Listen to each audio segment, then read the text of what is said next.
হন, ঘরের ভিতরে পড়ালেখা করবি, কোনো ধরনের মোবাইল টিপবি না। মোবাইল টিপতে দেখলে তোর খবর আছে। আচ্ছা বাবা। তাইলে আমি বাইরে গেলাম, তুই ঘরের ভিতরে পড়। বাপে গেছে গা, এখন মোবাইলটা টিপি।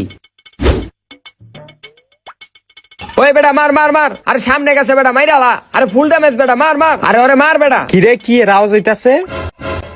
আরে মার না, আরে সামনে তো পিলারটা আছে বেটা, মার। এই যে পিছে আছে। হ হ।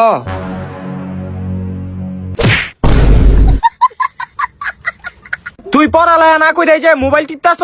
মোবাইল দে, ভালো কইরা পড়। আবার যদি দেই তোর মোবাইল টিপতে, তোর খবর আছে। তুমি মোবাইল লয়ে গেছো তো কি হইছে, আমার কাছে আরেকটা মোবাইল আছে। না এমনি মোবাইল টিপলে হইব না, বাপে তো বুঝে যাবো গা, কিছু একটা করতে হইব।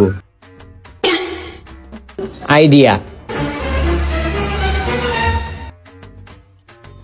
বাংলাদেশের জাতীয় মাছের নাম হলো পাঙ্কাশ, বাংলাদেশের জাতীয় পশুর নাম হলো কুত্তা। হ্যাঁ হয়ে গেছে গা রেকর্ডিং, এখন বক্সটা দরজার সামনে গিয়ে রেখে আহিগা। হ্যাঁ এই টুলটার উপরে রাখি, এখন রেকর্ডিংটা অন করে দিই। বাংলাদেশের জাতীয় মাছের নাম হলো পাঙ্কাশ, বাংলাদেশের জাতীয় পশুর নাম হলো কুত্তা।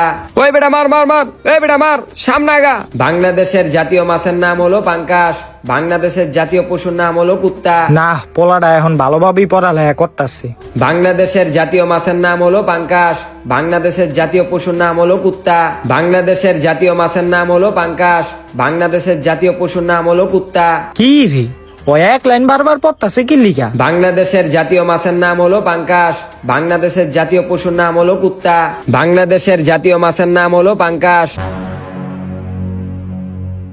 ওই বেটা মার মার মার, আরে বেটা মাইরালা বেটা। কি রে, তুই ঘরের ভিতরে মোবাইল টিপতাছ? তোর খবর আছে। ছেড়ে দাও।